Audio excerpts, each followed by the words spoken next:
क्या ये सब कुछ फोन करके भारतीय जनता पार्टी कंट्रोल कर रही थी? क्या ये ऑडियो के माध्यम से भारतीय जनता पार्टी कंट्रोल कर रही थी? Of course not. The sin was theirs. पाप उन्हीं के घर में था, दाग उन्हीं के घर में था, और ये सारा षड्यंत्र उन्हीं के घर में रचा जा रहा था. Conspiracy existed with in the Congress party. Alleged क्या है? ये तो यथार्थ था. और ये जो हमारे पे तथाकथित एलिगेशंस लगाया जा रहा है वो क्या है कि कुछ ऑडियो टेप्स हैं और ऑडियो टेप्स के माध्यम से भारतीय जनता पार्टी कांग्रेस पार्टी को तोड़ने का प्रयास कर रही है. कल भारतीय जनता पार्टी ने स्पष्टता के साथ कहा कि ये मैन्युफैक्चर्ड है, ये कृत्रिम है, और मैन्युफैक्चर्ड क्लिप्स के माध्यम से कहीं ना कहीं एक बहुत बड़ा षड्यंत्र रचा जा रहा है. अब हम विषय पे आते हैं और कुछ महत्वपूर्ण सवाल आज हम कांग्रेस पार्टी के आला कमान और कांग्रेस पार्टी के राजस्थान सरकार से पूछना चाहते हैं. These are serious questions and I believe Mr. Ashok Gehlot and Mr. Rahul Gandhi both are watching this press conference. Please take note and we want these answers immediately. हमें ये प्रश्नों के उत्तर तत्कालीन चाहिए. प्रथम, क्या फोन टेपिंग किया गया? क्या आधिकारिक रूप से फोन टेपिंग किया गया? Was phone taping done? This is the first question that the Congress government in Rajasthan should answer. जो राजस्थान की कांग्रेस की सरकार है, बोल्ड लेटर्स में हम पूछ रहे हैं, भाजपा पूछ रही है, क्या फोन टेपिंग किया गया? क्योंकि आप और आपके प्रवक्ता, आपके बड़े नेता, इंक्लूडिंग मुख्यमंत्री, ये कह रहे हैं कि ये जो टेप्स हम देख रहे हैं ये ऑथेंटिक है, जबकि एफआईआर में नाम नहीं है. एफआईआर में तथाकथित कहा जाता है, एफआईआर में कहा जाता है ये जो टेप से हमें सोशल मीडिया इत्यादि से मिला है, मगर आप तो सीना ठोक के कह रहे हैं ये ऑथेंटिक है. मतलब फोन टेपिंग किया गया क्या? तभी तो ऑथेंटिक है या नहीं आप कह सकते हैं. ये पहला प्रश्न है. दूसरा प्रश्न है, is it not a sensitive issue? Phone tapping अगर किया गया है, क्या ये एक संवेदनशील और एक कानूनी विषय नहीं है? Is it not a sensitive and a legal issue?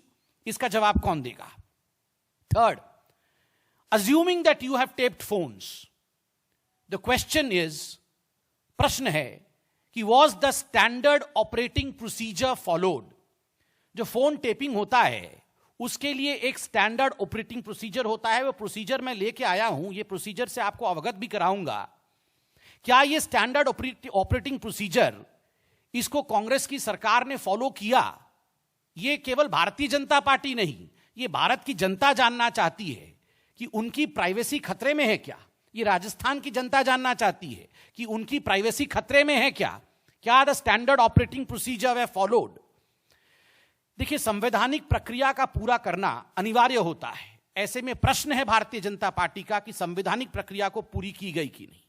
चौथा विषय, क्या राजस्थान की कांग्रेस सरकार ने अपने आप को विपरीत परिस्थिति में पा करके येन केन प्रकारेण अपने सरकार को बचाने के लिए गैर संवैधानिक उपायों का इस्तेमाल किया? क्या ये हम कह सकते हैं आज, और ये अशोक गहलोत जी से सवाल है, राहुल गांधी जी से सवाल है, सोनिया जी से सवाल है, कि राजस्थान में अपने आप को कॉर्नर्ड पाके, अपने आप को पीछे पाकर, अपने आप को कहीं ना कहीं डूबता हुआ पाकर आपने ये न केन प्रकारेण कोई भी हम हथकंडा अपनाएंगे मगर किसी भी कीमत पर दूसरों को धमकाएंगे और कानून को ताक पे रख के काम करेंगे, ये किया क्या अशोक गहलोत जी ने और आपकी सरकार ने? ये भारतीय जनता पार्टी और भारत की जनता जानना चाहती है. पांचवा विषय, क्या राजस्थान में प्रत्येक व्यक्ति जिसका कोई भी सरोकार राजनीति से है, चाहे वो किसी भी दल का या गुट का हो, उसका फोन टेप किया जा रहा है क्या? Any person who may belong to any political group in Rajasthan, is his or her phone being taped in Rajasthan government is the question that we are asking today. ये बहुत categorical question है. ये एक party का विषय नहीं है. किसी भी पार्टी से कोई भी राजनीतिक व्यक्ति हो सकता है. क्या उन सबके फोन टेप हो रहे हैं? क्योंकि जो हमारे पास फिलअप्स आ रहे हैं वो बताया जा रहा है कि बहुत गैर संवैधानिक काम राजस्थान में किए जा रहे हैं. और अंतिम प्रश्न है कि is it not a situation of an emergency in Rajasthan? A wheeled emergency in Rajasthan, अप्रत्यक्ष रूप से राजस्थान में आज इमरजेंसी लगाया नहीं गया है क्या? ये जो अप्रत्यक्ष रूप से आप जिस प्रकार फोन को टेप करना, उन लोगों के प्राइवेसी के अंदर घुसने की बात कर रहे हैं, क्योंकि आप तो बोल रहे हैं सब कुछ ऑथेंटिक है, सीना ठोक के बोल रहे हैं, तो ये जो इमरजेंसी की सिचुएशन क्यों लगी है? देखिए, कांग्रेस पार्टी का एक इतिहास भी है फोन टेपिंग को लेकर, बगिंग को लेकर।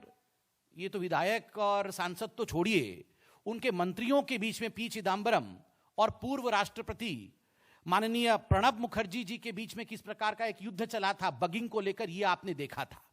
आपने यह भी देखा था कि किस प्रकार राष्ट्रपति भवन को भी बग किया गया था और किस प्रकार उस समय के तत्कालीन राष्ट्रपति को अपने लॉन में आके बात करना पड़ता था, क्योंकि राजीव गांधी ने क्या किया था। तो इनफैक्ट जथा पिता तथा पुत्र, जिस प्रकार उस समय ये बगिंग इत्यादि करके अपने ही लोगों को गिराने की कोशिश की जा रही थी, क्या वही इतिहास दोहराया जा रहा है कांग्रेस पार्टी में? अब मैं एसओपी के बारे में बात करूंगा, जो फोन टेपिंग को लेकर एसओपी थी।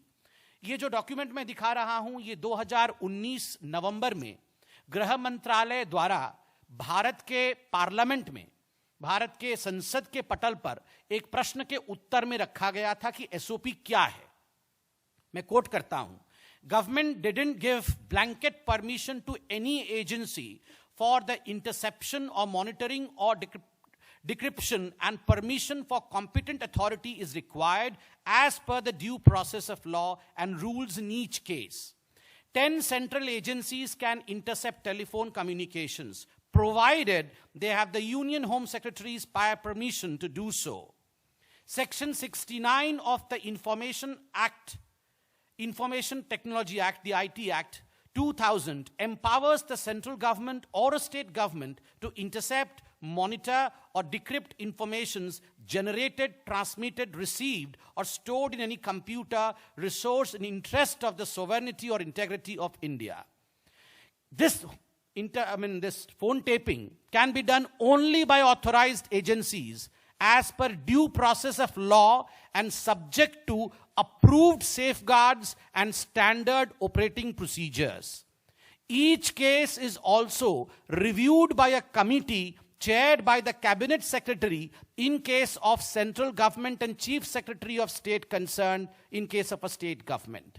और जो 10 competent agencies हैं उनका नाम है intelligence bureau CBI, ED, narcotics control bureau, central board of direct taxes CBDT, directorate of revenue intelligence, national investigation agency NIA, raw, directorate of signal intelligence and Delhi police commissioner.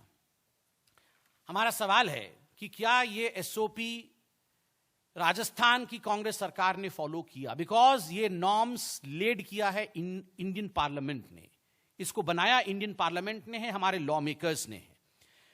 The demand of Bharatiya Janata party, अंत में हम demand रखते हैं तत्काल इसकी प्रतिक्रिया राजस्थान की सरकार और राजस्थान के मुख्यमंत्री दे। जिन सवालों को हमने आज राजस्थान की सरकार के सामने रखा है एसओपी को लेकर, उस विषय में तत्काल प्रतिक्रिया देना चाहिए, क्योंकि यह एक संवैधानिक विषय है। दूसरा और बहुत महत्वपूर्ण, भाजपा इस पूरे प्रकरण का सीबीआई द्वारा जांच की मांग करती है। क्या एसओपी फॉलो हुआ? फोन टेपिंग इत्यादि किया गया? क्या संविधान को ताक पे रखा गया? क्या एक इमरजेंसी की सिचुएशन आज राजस्थान में है? क्या सभी राजनीतिक पार्टी के सभी लोगों के साथ इस प्रकार का व्यवहार किया जा रहा है? इसको लेकर सीबीआई द्वारा तत्कालीन जांच हो, यह भाजपा आज डिमांड करती है। We demand a probe into this saga of illegalities and concocted lies by CBI. अंत में एक छोटा सा किंतु बहुत ही महत्वपूर्ण विषय है और ये हम सबसे जुड़ा हुआ विषय है। एक तो इलीगैलिटीज फोन टेपिंग को लेकर है, दूसरी इलीगैलिटी कोरोना को लेकर है। फेयरमाउंट होटल जयपुर में विधायकों को रखा गया है कांग्रेस पार्टी द्वारा। आपको याद होगा सचिन पायलट ने भी इसी तरह की नाराजगी और शिकायत जाहिर करते हुए कहा था, सचिन पायलट ने कहा था कि उप मुख्यमंत्री मैं भले ही हूं लेकिन एक ट्रांसफर तक करा नहीं सकता, और फोन टैपिंग के आरोप भी सचिन पायलट ने लगाए थे। और जो ऑडियो टेप सामने रणदीप सुरजेवाला ने प्रेस कॉन्फ्रेंस के साथ रखा, उसी को लेकर अब बीजेपी प्रवक्ता संबित पात्रा ने सवाल उठा दिए हैं। इसी को लेकर खास मेहमान भी हमारे साथ जुड़े हुए हैं। हमारे साथ मनोज मिश्रा बीजेपी प्रवक्ता है, दीपक झा राजनीतिक विश्लेषक, धनवीर चौधरी बीएसपी की तरफ से अपना पक्ष रखेंगे, और साथ ही साथ पूर्व आईजी राजेश राय हमारे साथ मौजूद हैं। हालांकि अगर कांग्रेस की तरफ से भी कोई अपना पक्ष रखने के लिए, अतुल सक्सेना हमारे साथ एसपी प्रवक्ता भी हैं, अगर कोई कांग्रेस की तरफ से पक्ष रखता है तो मैं जानती जरूर, लेकिन पहला सवाल मनोज मिश्रा आपसे ही, बीजेपी को ऐसा क्यों लगता है कि कानून ताक पर रख दिया गया राजस्थान में? बीजेपी करे तो सब कुछ ठीक, कांग्रेस करे तो आरोपों की झड़ी, सीबीआई जांच की मांग।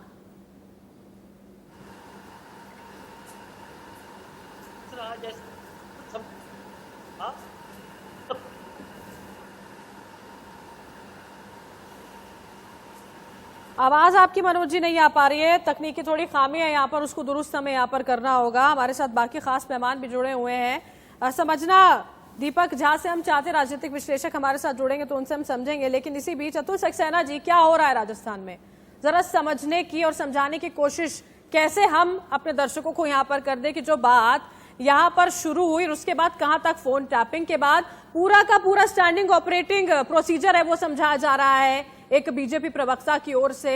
ये शायद किसी के जहन में ही नहीं है कि जो पूरी की पूरी राजनीतिक सियासी उठापटक वहां पर चल रही है उसका समाधान किया जाए, सिर्फ आरोप और प्रत्यारोप जारी है साहब।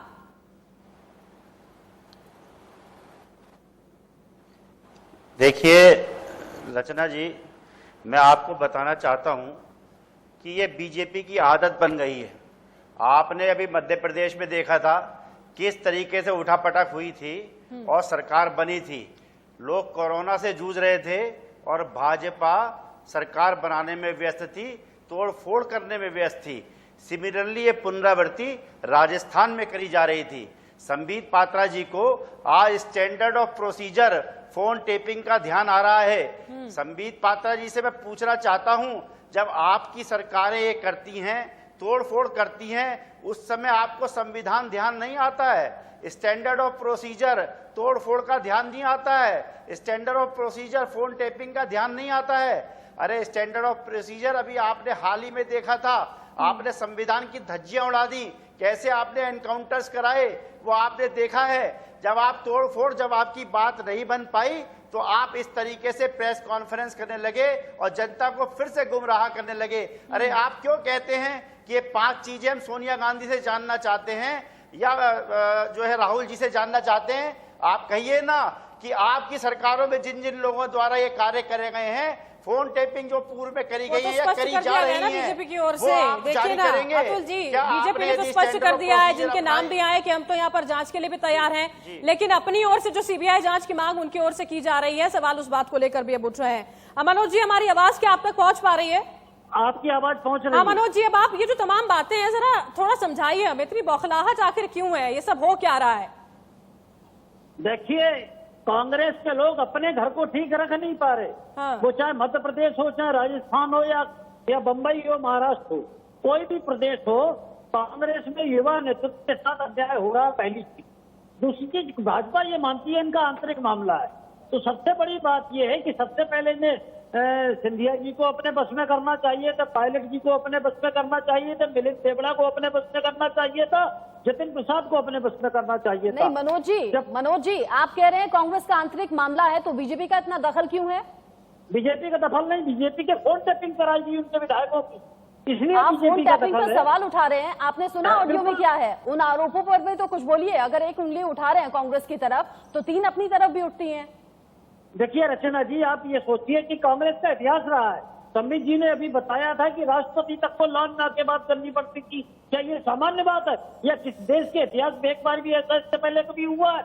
आप ये देखिए, गौर से देखिए कि देश के इतिहास में इमरजेंसी लागने का श्रेय भी कांग्रेस को जाता है। मूलभूत अधिकारों, मानव अधिकारों के संबित पात्रा दिल्ली में बैठकर राजस्थान की राजनीति पर सवाल उठा रहे हैं, लेकिन सवाल कानून को लेकर है। तो पूर्व आईजी राजेश राय हमारे साथ जुड़े हुए हैं। राजेश सर, आपसे मैं समझना चाहूंगी, कानून क्या कहता है? राजस्थान की सरकार पर जिस तरीके के आरोप लग रहे हैं फोन टैपिंग के, क्या अधिकार है फोन टैपिंग का? और अगर होती है फोन टैपिंग तो किस कदर का कानून और किस किस का फोन टैप करने का अधिकार होता है?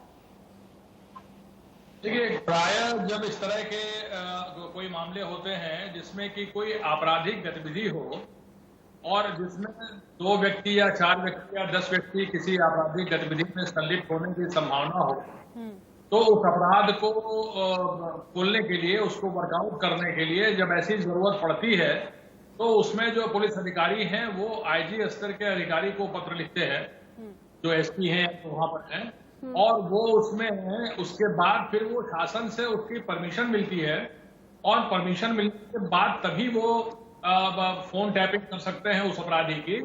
और उस अपराधी की फोन टैपिंग करने के बाद जो उसकी सारी इंफॉर्मेशन होती है उसको पूरा बना करके फिर वो उसको गवर्नमेंट को उनको इन्फॉर्म करना पड़ता है कि उसको ये इंफॉर्मेशन मिली है। तो बिना शासन की अनुमति के ये फोन टैपिंग नहीं की जा सकती है। ठीक है, प्राइवेट। बिल्कुल, आप बताएं सर, बताएं। अरे मैं ये कह रहा था कि जब तक इसमें शासन के उच्च स्तर से शासन यानी कि राजस्थान सरकार से इसकी परमिशन मिली होगी सर, लेकिन आप अपराधी का जिक्र कर रहे हैं। अगर राजस्थान सरकार को अपने किसी विधायक पर शक है तो क्या फोन टैपिंग का अधिकार है? अगर किसी विधायक के ऊपर शक है तो जो विधायक है वो माननीय है, उनका विशेषाधिकार है और ये उनकी जो प्राइवेसी है और विशेषाधिकार का उनका हनन है। और मैं समझता हूं कि ये जो है गैर कानूनी है और ये नहीं होना चाहिए। बिल्कुल, एक रिएक्शन यहाँ पर धर्मवीर जी से भी ले लेते हैं, फिर हम आगे बढ़ेंगे।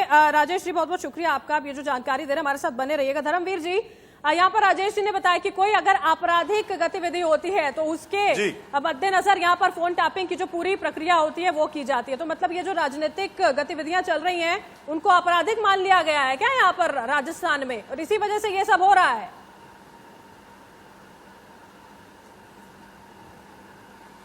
देखिए मैडम, ऐसा है कि ये जो सरकार चल रही है राजस्थान में, एक पुरानी कहावत है कि कोई किसी के लिए गड्ढा खोदता है तो वो स्वयं उस गड्ढे में गिरता है। कांग्रेस ने बहुजन समाज पार्टी के 6 एमएलए तोड़ करके, जो लोकतांत्रिक पद्धति को ना अपना करके इन्होंने लोकतंत्र की हत्या करने का काम किया था, संविधान को तोड़ने का काम किया था। आज ये उस गड्ढे में खुद स्वयं गिरे हुए हैं और ये ऐसे कृत्य कर रहे हैं। मैं इसमें ना बीजेपी के साथ हूं ना कांग्रेस के साथ हूं। कांग्रेस वाले 60 साल के फेल्यूर के बाद में इस देश में ना किसानों का भला कर पाए, ना दलितों का भला कर पाए, ना ओबीसी का भला कर पाए। एक पार्टी पूंजीपतियों की पार्टी है, दूसरी मनुवादी पार्टी है। इस देश के लिए कांग्रेस अगर मीठा जहर है तो बीजेपी तीखा जहर है। और ये दोनों संविधान को थोड़ा मुश्किल हो रहा होगा आपके लिए भी, तमाम राजनीतिक पार्टियों के लिए भी ये समझना कि हो क्या रहा है और किसका यहाँ पर पक्ष लिया जाए, किसके बारे में यहाँ पर तमाम बातें हैं जो वो कही जाए। आप सभी लोग लगातार हमारे साथ बने रहेगा सर, आगे भी हम आपसे बात करेंगे, बने रहिए अब हमारे साथ। इसी बीच